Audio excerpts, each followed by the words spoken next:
요즘 이렇게 살아갈 때 보면은 세상에 태어나서 가장 편안한 시간이 아마 걸어다니지 못하고 그냥 엄마의 품에 안겨서 우유를 마시는 시간이 가장 편안한 시간이 아닌가 싶습니다. 요즘은 뭐 영재교육을 시킨다고 해서 3살만 되면 벌써 학원을 보내는 시대가 되었습니다. 그래서 요즘 유치원만 가도 굉장히 경쟁의 시간들이죠. 그래서 사는 삶이 이제는 4, 5살만 되고도 벌써 이제 경쟁의 시대로 들어가서 굉장히 불편한 그런 삶을 살아갑니다. 국민학교를 들어가면은 기다리는 것은 학원이죠. 우리나라를 보면은 국민학생애들이 평균 학원을 3-4개 이상을 다닌다고 하니까 학원의 인생을 살아갑니다. 중학교만 들어가도 대학을 준비하는 모드로 바뀌죠. 중고등학교 때는 오직 대학을 위해서 살아갑니다. 대학에 들어간다 할지라도 이제 1, 2학년 때는 시커 놀다가 3, 4학년 때 되면 이제 취업을 준비하기 시작하겠죠. 이제 취업을 돼도 걱정, 안 돼도 걱정입니다. 이제 취업을 해서 살아가다 보면 결혼도 해야 되고, 이제 애도 낳아야 되고, 여러 가지가 다 힘들고 어려운 시간들입니다. 결혼을 하고 예쁜 아내랑 같이 살 때는 기분이 잠시 좋을 수도 있습니다. 떡두꺼비 같은 애들을 낳을 때는 굉장히 잠깐 기분이 좋을 수도 있습니다. 하지만 애들이 커가면서 어떤 가계에 부담감이 있습니다. 공부시켜야죠. 우리가 그랬던 것처럼 학원 보내야죠. 애들 장가 보내야죠. 시집 보내야죠. 우리의 삶은 끊임없이 수고하는 삶을 살게 되어 있습니다. 그럼 애들 시집장은 다 끝나나요? 아니죠. 결혼하고 나서도 계속해서 뻔질나게 드나들면서 집에 있는 것을 가져가죠. 아니면은 뭐 살겠네 못 살겠네 또 와서 계속 하소연을 합니다. 그러다 보면은 이제 노후 준비를 해야죠. 요즘은 수명이 길어져가지고 100살까지. 그래서 가끔 광고를 보면요, 보험이 100살까지 된답니다. 참 그 오랜 시간 동안을 그게 더 힘들고 어렵게 살아야 되는 것이 우리의 인생입니다. 나이가 들었다고 해서 애들 다 컸다고 해서 우리가 쉬는 것이 아니라 이제는 100살까지 살기 때문에 그 오랜 시간을 또 노후 준비를 해야 됩니다. 그래서 제가 바라기는, 제가 전에 바랬던 거는 60쯤에 힘이 좀 있을 때 그때 하나님께 부름을 받는 것이 참 저는 축복이다라고 생각합니다. 그래서 제가 바라기는 60에서 70 사이에 하나님의 나라로 가는 것이 저의 소원입니다. 저 버틸 힘도 없고요. 어쨌든 간에 우리들이 모든 살아가는 그 삶은요, 수고하는 삶입니다. 고통의 삶입니다. 왜 그러냐면은 인간이 범죄이기 때문에 그렇습니다. 하나님께서 아담과 하와를 처음 창조하셨을 때 그들은 에덴 동산에서 정말 많은 것들을 누리며 축복받은 삶을 살았습니다. 사실 우리는 모두가 생각하기를 아담과 하와는 에덴 동산에서 놀고만 먹었다고 생각하는데 그렇지 않습니다. 창세기 2장에 보면은 그들이 땅을 경작하였다라고 합니다. 하나님께서 그들이 수고하는 그 이상을 채우셨습니다. 그들이 수고하는 그 이상을 누릴 수 있도록 축복하셨습니다.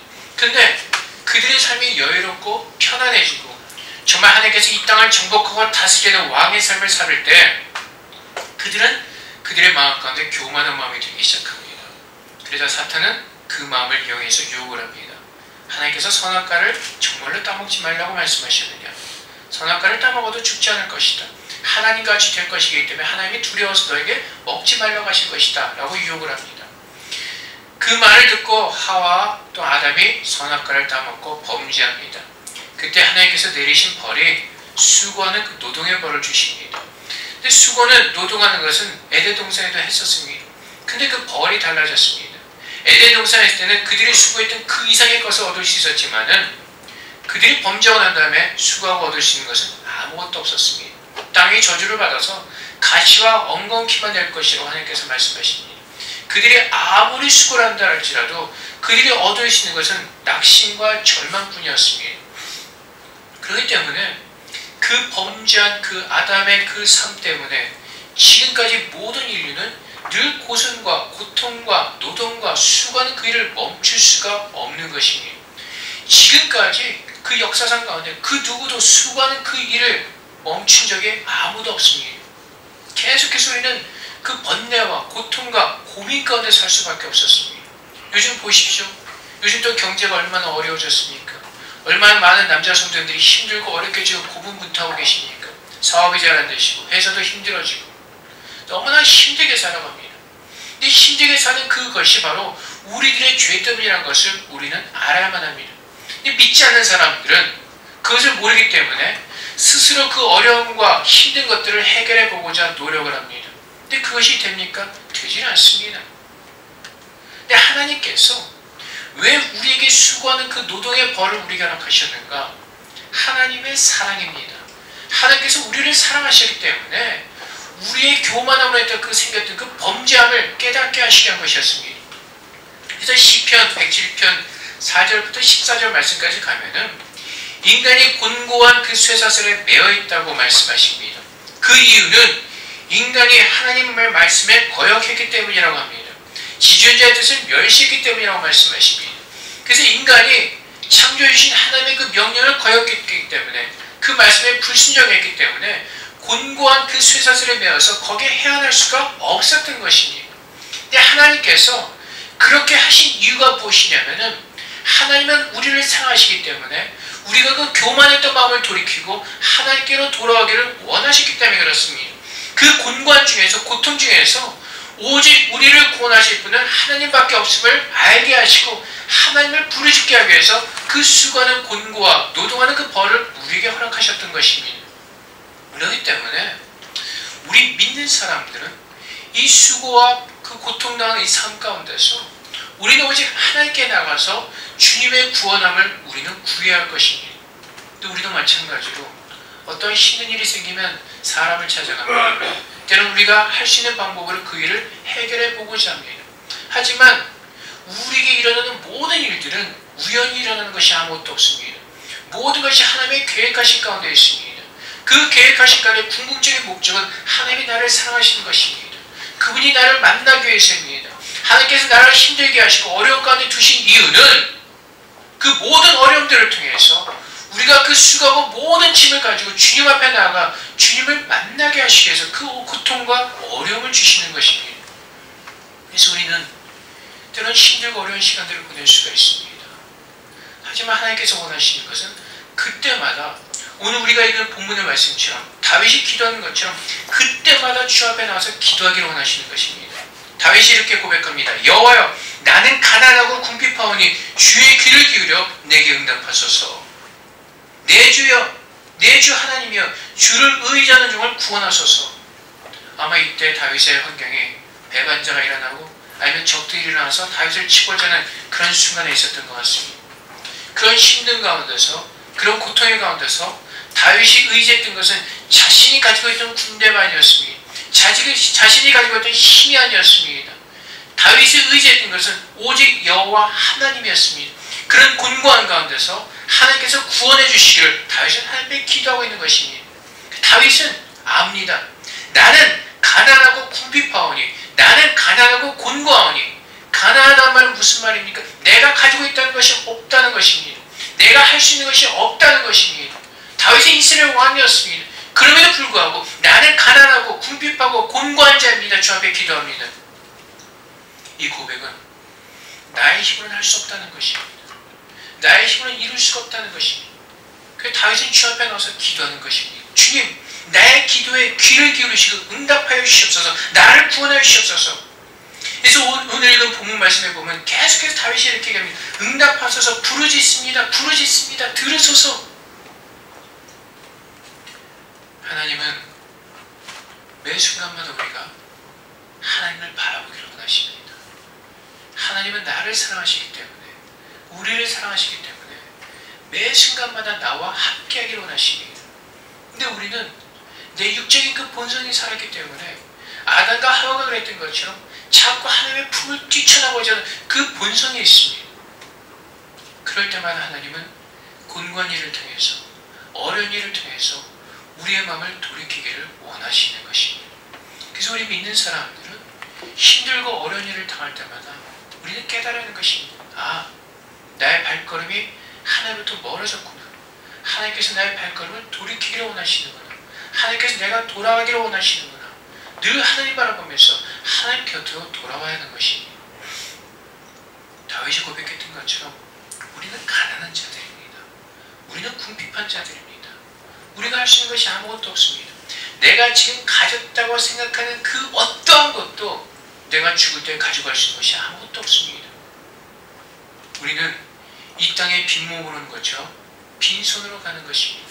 그래서 옛날에 미국의 어떤 부자가 죽을 때 이런 유언을 했다고 하지 않습니까?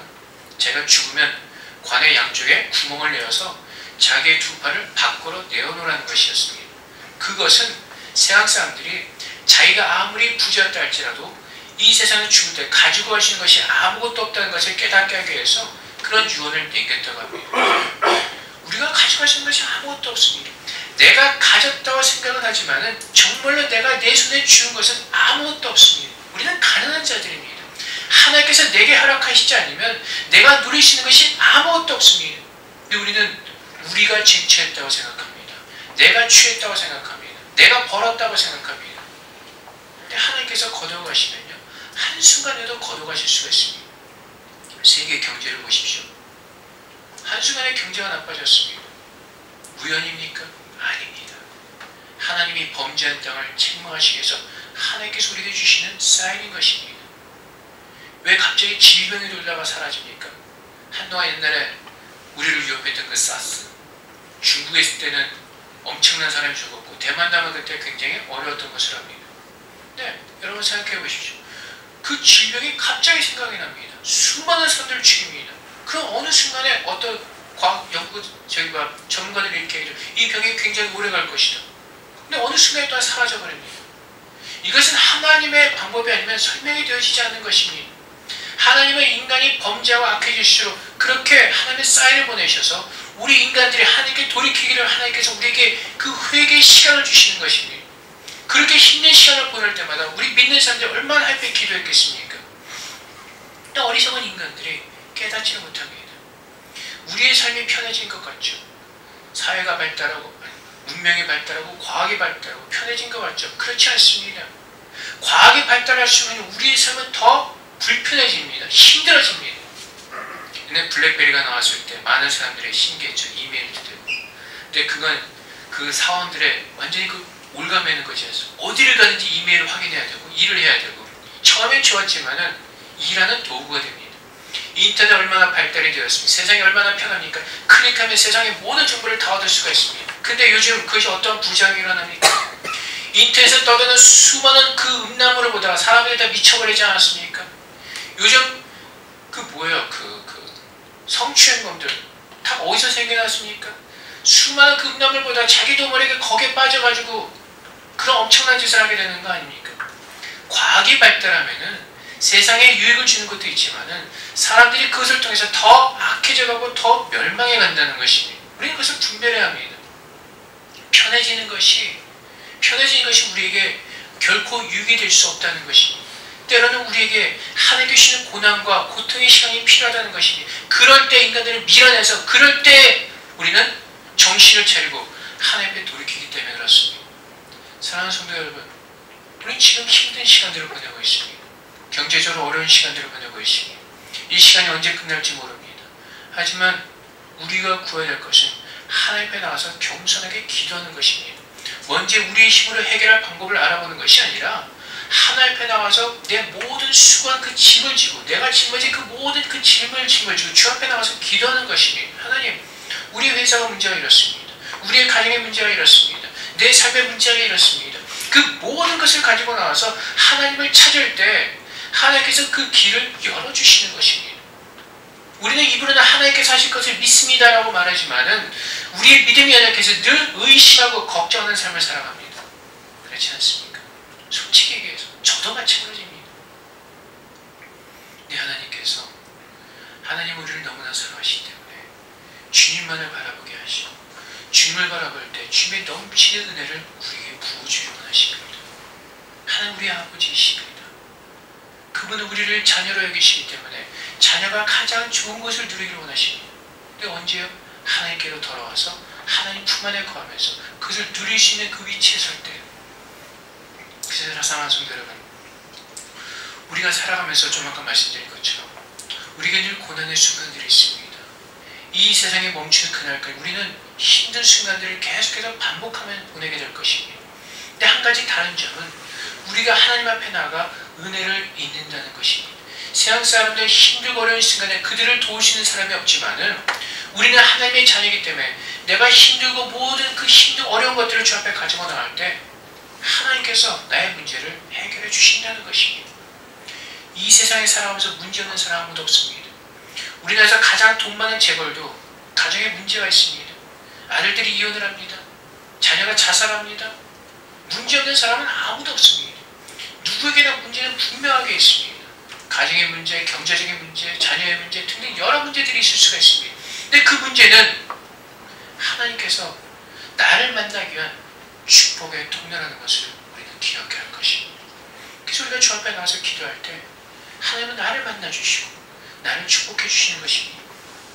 그래서 다윗이 주여 내 영혼이 주를 우러러보니 주여 내 영혼을 기쁘게 하소서. 왜 그렇습니까? 나는 가난하고 궁핍하지만은 하나님께 기도할 때 하나님께서 나를 구원해 주시는 그 기쁨이 내 영혼에 충만해진다는 것입니다. 오직 하나님께서 도우실 때 내 영혼에 참 기쁨과 참 만족이 있다는 것입니다. 결혼할 때 그 즐겁다 행복을 유지할 수 있는 길은 주님 앞에 나오는 것입니다. 주의 말씀대로 사는 것입니다. 세상의 법칙이 아니라 주의 말씀대로 사는 겁니다. 아내들은 듣기 괴로우시겠지만 남편에게 복종하고 남편들은 아내를 그리스도가 교회를 사랑할 때 가장 아름다운 행복한 그런 시간들을 보낼 수가 있는 겁니다. 먼저 복종하세요. 남편이 좀 얄밉게 보여도 복종하는 모습을 보이시면은 남편이 넘어가는 겁니다. 또 남편들도 마찬가지로 참 힘들지만은 여우 같아 보이다 할지라도 교회를 살아가면은 아내가 바뀐다는 겁니다. 우리는 먼저 어떻게 해요? 상대방이 먼저 바뀌기를 기다리고 있다는 겁니다. 별거 아닌 것 같이 싸우죠. 그래서 세상 사람들이 생각하는 법칙은 어떻습니까? 결혼하면 초반의 기선을 잡아야 된다. 무조건 그 주도권에서 그 전쟁에서 이겨야 된다. 그래야지 남의 삶이 편안해진다. 그렇게 사셔가지고 편안해지셨습니까? 주도권 잡으셔가지고 삶이 편안해지셨습니까? 늘 싸우잖아요. 치약을 중간에 떴잖아요. 밑에서 떴잖아요. 별거 아닌 것 같이 싸우고. 저도 신혼 초에 참 많이 싸웠습니다. 저는 치약을 끝에서 짜 올라가야 되는데 우리 집사람 꼭 중간에 푹 눌러버리잖아요. 다시 밑에서 떴짜야 돼요.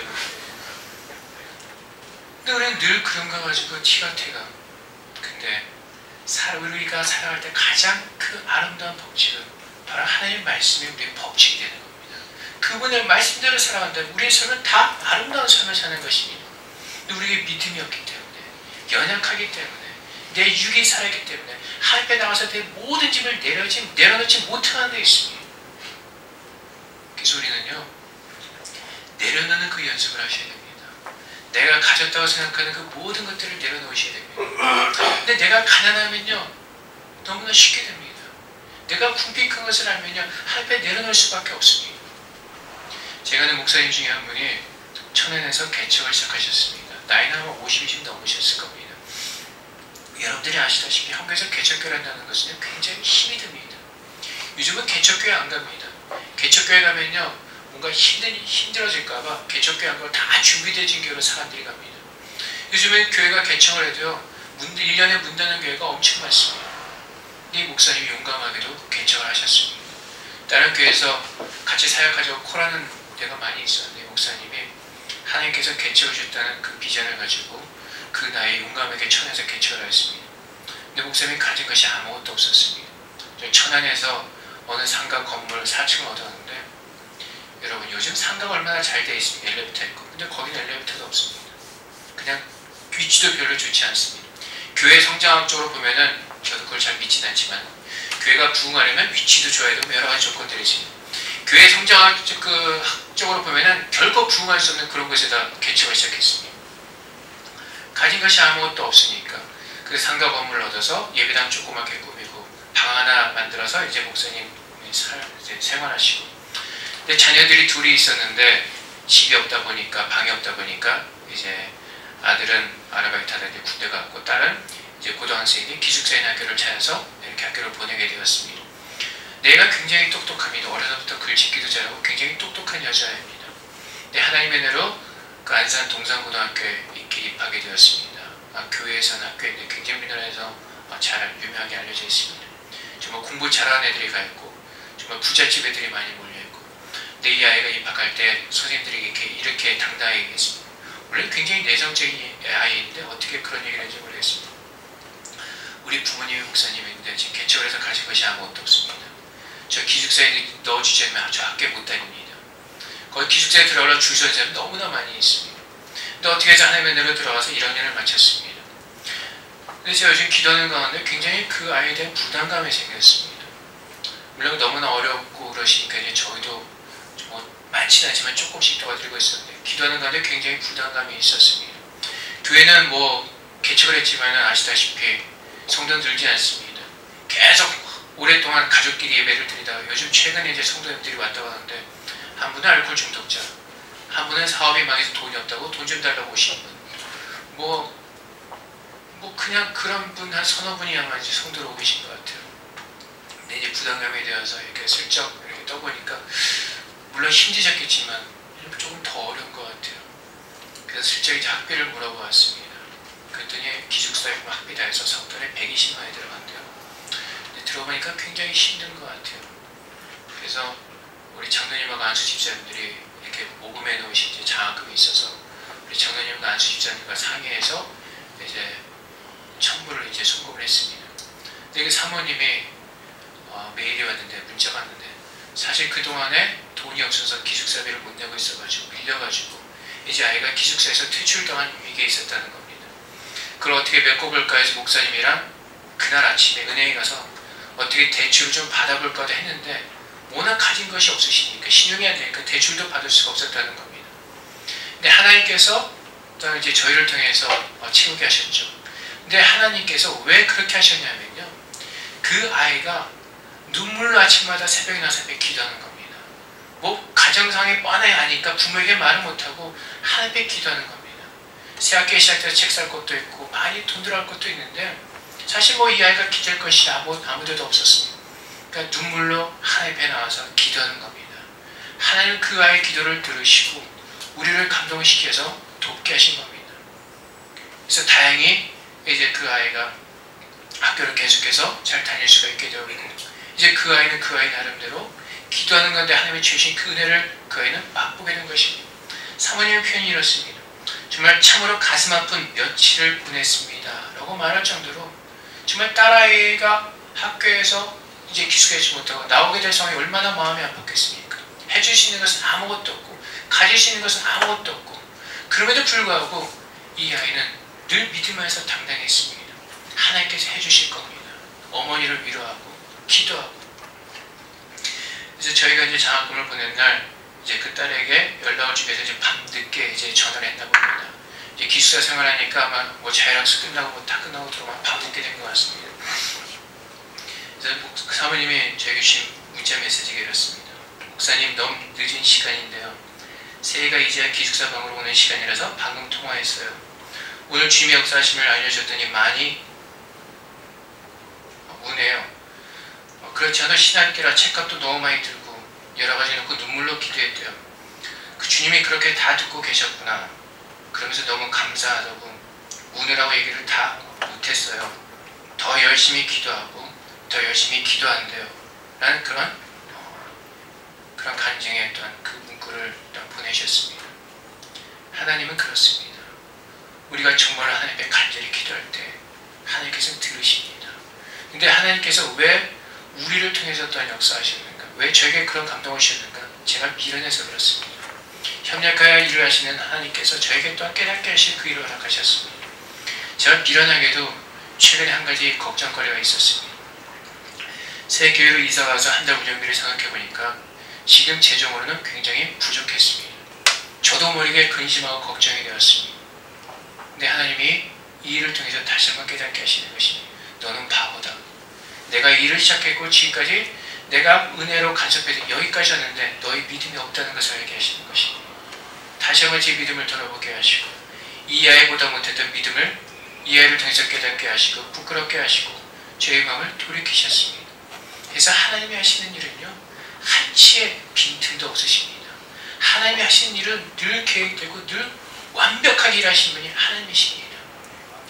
그래서 우리가 가진 것이 없을 때, 내가 힘들고 어려울 때, 하나님께 기도할 때, 정말 하나님만을 의지할 때 하나님의 방법으로 아름답게 이루시는 것입니다. 그래서 우리들 가운데 힘들고 어려운 시간들이 있다면 그것을 가지고 하나님께 눈물로 기도할 때 하나님께서 들으실 것입니다. 이 아이가 새벽마다 얼마나 마음을 졸이며 하나님께 기도했겠습니까? 정말 표현은 못하지만 주위에 있는 학생들, 주위에 있는 친구들 다 돈 많은 집 애들입니다. 주말에 이 아이들을, 친구들을 데리러 오는 차들 보면 다 외제차, 다 고급차들입니다.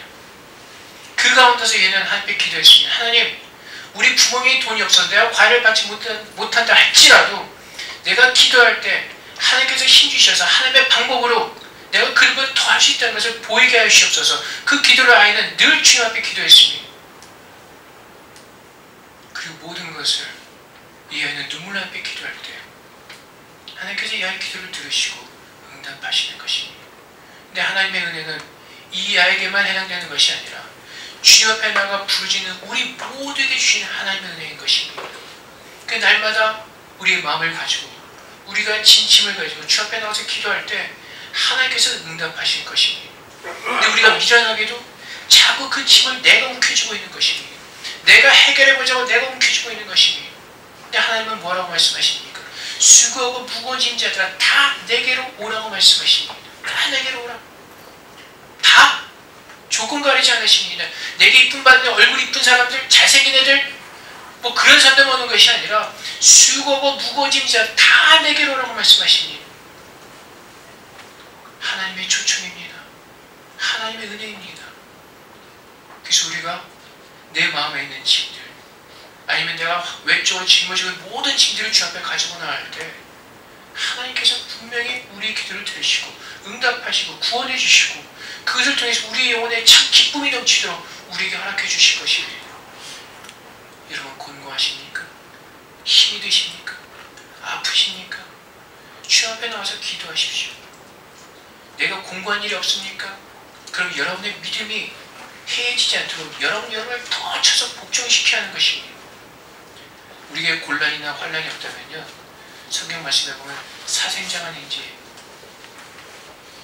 돌아보라고 말씀하십니다. 하나님께서 버리신 자에게는 아무런 간섭도 하지 않으신다고 말씀하십니다.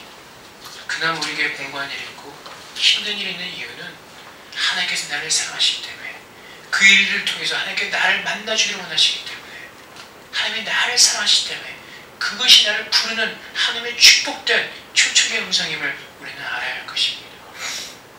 우리는 매 순간마다 나의 삶을 주 앞에 가지고 나와서 주님의 은혜를 구해야만 합니다. 좀 아까 말씀드린 것처럼 우리가 가지고 있는 것은 아무것도 없습니다. 욥을 보십시오. 욥은 그 당시에 부자였습니다. 자녀들이 많았습니다. 건강했습니다. 하지만 하나님께서 거둬가실 때 하루아침에 거둬가신 모습을 우리는 보았습니다. 또한 그가 하나님을 만났을 때 하나님께서 하루아침에 그들에게 수많은 축복을 더하신 모습을 우리는 보았습니다. 모든 것이 하나님의 주권하에 있습니다. 모든 것이 하나님의 소망에 있습니다. 우리가 나와서 그분의 은혜를 구하지 않는다면 우리는 참된 아름다운 그 행복의 인생을 우리는 누리지 못할 것입니다. 사랑하는 성도 여러분, 오늘 다윗이 계속해서 하나님께 기도합니다. 나는 가난하고 궁핍하오니 주의 귀를 기울여 내게 응답하소서. 이것이 우리의 신령이 되기 원합니다. 산상수훈에서 말씀하시는 마음이 가난하고 애통한 자가 하나님을 보고 하나님의 복을 받을 것이라고 말씀하십니다. 나는 가난한 자임을 알아야 합니다. 늘 하나님의 은혜 가운데 들어가야 될 주님의 자녀인 것을 알아야 됩니다. 그리고 늘 주님을 바라보아야만 됩니다. 주님께서 내게 은혜를 베푸실 점을 알아야 됩니다. 주여 내게 은혜를 베푸소서. 내가 종일 주께 부르신다이다. 얼만큼이요? 하루에 잠시가 아니라 종일 주 앞에 부르시는 겁니다. 주님을 바라보는 겁니다. 주여 내 영혼이 주를 우러러보오니 주여 내 영혼을 기쁘게 하소서. 여호와의 나의 기도에 귀를 기울이시고 내가 간구하는 소리를 들으소서. 주께 부르짖는 자에게 인자하심이 후하심이니이다. 주께 부르짖으리니 주께서 내게 응답하시리이다. 이 믿음을 가지고 주 앞에 나갈 때 우리는 주님께서 베푸신 그 놀라운 축복을 우리는 누릴 수가 있을 것입니다. 때로 우리에게 힘들고 어려운 일이 닥친다 할지라도 그것을 나에게 공감으로 여기는 것이 아니라 이것이 내게 축복받는 은혜의 시간임을 아시고 주 앞에 나가 부르짖으시기 바랍니다. 그리고 하나님의 은혜를 이루시기 바랍니다. 그때 우리는 하나님이 살아계신 하나님이시오, 위대하신 하나님이시오, 기이한 일을 행하신 하나님, 정말 이 세상에 그 무엇과도 비교할 수 없는 거룩하신 하나님이심을 우리는 고백하게 될 것입니다. 그 은혜가 우리 모든 성도에게 날마다 넘치는 귀한 은혜가 있기를 합니다. 그래서 주님께 날마다 우리가 동행하시고 주님께서 베풀어 주신 그 은혜 날마다 누리면서 하시는 저 여러분이 되시기를 주님으로 축원드립니다. 우리 다 같이 함께 주 앞에 기도하겠습니다. 하나님, 나의 마음이 주 앞에 공고해지게 하여 주시옵소서. 가난해지게 하셔서 주 앞에 간절하게 부르짖을 수 있도록 우리들의 심령을 주님 역사하여 주시옵소서. 은혜를 부으시옵소서. 그 내가 부르짖을 때 응답하신 하나님을 만나게 하시고 내게 복 주신 그 하나님을 내가 만날 수 있도록 주께서 축복해달라고 이 시간 주 앞에 기도하도록 하겠습니다. 기도하시겠습니다. 하나님, 우리는 공부한 일을, 힘든 일을 만날 때마다 낙심하고 좌절하고 실망할 때가 너무나 많았습니다. 그것이 하나님이 나를 만날 시간, 축복의 시간임을 깨닫지 못하였습니다. 주님, 그 어려운 일들, 힘든 일들, 이제 주님을 만날 수 있는 은혜의 시간이 일어납니다. 내 마음에 있는 모든 무거운 짐들을, 내가 왼쪽으로 치고 있는 모든 고통들을 이 시간 주 앞에 가지고 나와서 주 앞에 기도하기 원합니다. 주님 응답하여 주시옵소서. 주님의 은혜를 입기 원합니다. 이 시간 내가 주님의 거룩한 은혜를 입기 원합니다. 주님, 나는 마음이 가난합니다. 궁핍합니다. 나는 공고합니다. 내가 할 수 있는 것이 아무것도 없습니다. 주님, 나의 은혜감을 주 앞에 가지고 나와서 기도할 때 주님 들으소서. 나의 부족함을 주 앞에 가지고 나올 때 주님 들으소서. 주님, 나에게 바뀌지 않는 부분들이 있습니다. 나에게 힘든 부분들이 있습니다. 내 가정의 문제들이 있습니다. 경제적인 문제들이 있습니다. 그 모든 문제들을 이 시간 주 앞에 기도하게 하셔서 하나님, 이 시간 나를 만지시고 채우시는 주님의 은혜를 체험하게 하옵소서. 주님의 축복을 체험하게 하시옵소서. 아무리 힘든 일이 할지라도 그저 주님 안에서 아무것도 아님을 알게 하시고 오직 주님을 만나고자 하는 그 갈망함, 그 갈증함, 그 소원이 우리가 내게 하셔서 주님, 날마다 주님을 만나기 원합니다. 이제는 내가 그 고통과 고난을 이제 넘어서서 이제 날마다 그 고통과 고난이 없다 할지라도 날마다 주님을 만나는 그 은혜의 자리로 우리가 더 한층 더 성숙되어지길 원합니다. 주님, 이제 우리를 더 훈련시키셔서 주님의 늘 가운데 날마다 거하는 주님의 자녀 되게 하시고 날마다 주님의 큰 축복으로 우리에게 더하여 주시옵소서. 주님 감사합니다. 하나님, 우리의 모든 인생은 범죄한 자들의 인생이기에 곤고하고 힘들 수밖에 없습니다. 그 수고가 끊임없이 우리에게 있을 것입니다. 네, 하나님, 우리에게 은혜를 주셔서 하나님을 바라보게 하셨습니다. 그 모든 일들을 통해서 우리에게 겸손하게 무릎을 꿇으시는 은혜를 주셨습니다. 하나님, 이제 주님 바라보며 주 앞에 부르짖기 원합니다. 내 모든 삶을 하나님 앞에 가지고 나와서 주님의 도우심을 구하며 기도하기 원합니다. 하나님, 모든 일들을 통해서 우리 가운데 역사하시며 나를 사랑하시며 나를 만나시고 하나님의 은혜를 입게 하여 주시옵소서.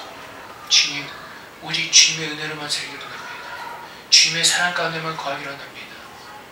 우리가 지금 쫓던 모든 헛된 것들을 다 내려놓게 하시고 우리가 가졌다고 생각했던 그 모든 것들 이제 더 이상 의지하지 말고 내려놓게 하시고 나의 모든 것 대신 하나님만 바라보며 의지할 수 있도록 주님 축복하셔서 정말 매 순간마다 우리가 필요한 대로 채우신 그 하나님의 은혜를 맛보게 하여 주시옵소서. 누리게 하여 주시옵소서.